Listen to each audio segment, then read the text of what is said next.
તો નમસ્કાર મિત્રો અત્યારે હમણાં થોડાક સમયથી માયાભાઈ આહિરના વિવાદને ચાલી રહ્યા છે. ગમે તે વિવાદ હોય એમાં માયાભાઈ આહિર સૌ પ્રથમ આવી રહ્યા છે અને એમાં જયપાલસિંહે તેમને માયાભાઈ આહિરનો વળતો જવાબ આપ્યો છે. તેમને જે ટેક્સ ઉપર જે ભાષણ કર્યું હતું એના પર જયપાલસિંહભાઈએ તેમને વળતો જવાબ આપ્યો છે. હું તમને વિડીયો બતાવું એના પહેલાં જો તમે આપણી ચેનલમાં નવા આવ્યા હોય તો ચેનલને સબસ્ક્રાઈબ કરી દેજો અને વિડીયોને લાઇક કરી દેજો. તો મિત્રો ત્યાં વિડીયો જોઈ લો, પછી આપણે તેના વિશે વાતચીત કરીએ.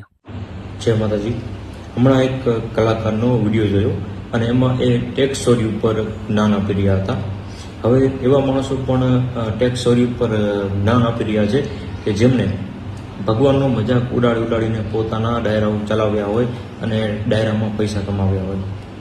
એવા વ્યક્તિઓને શું ખબર હોય કે આ ભારત દેશનો નાગરિક ઉઠે છે ત્યારથી કરીને સૂવે છે ત્યાં સુધી ટેક્સ જ ભરતો હોય છે.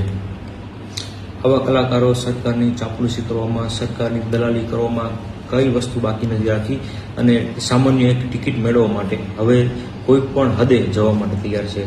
આવા કલાકારને ઓળખો અને આવા કલાકારોને ડાયરામાં બોલાવવાનું બંધ કરો અને સબક શીખવાડો. જય માતાજી.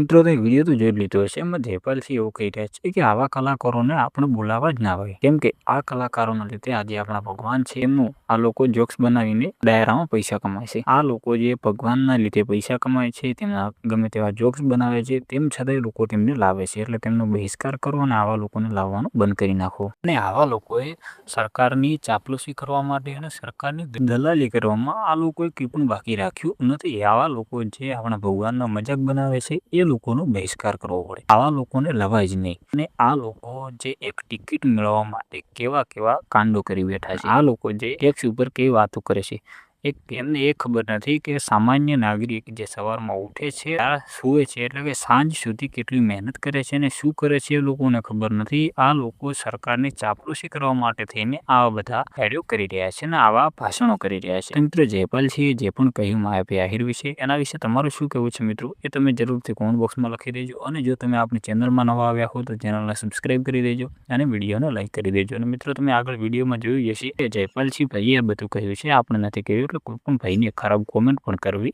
નહીં. અને કંઈ પણ પ્રોબ્લેમ હોય તમે કોમેન્ટ બોક્સમાં લખી શકો છો, આપણે એનું કંઈક નિરાકરણ લાવીશું.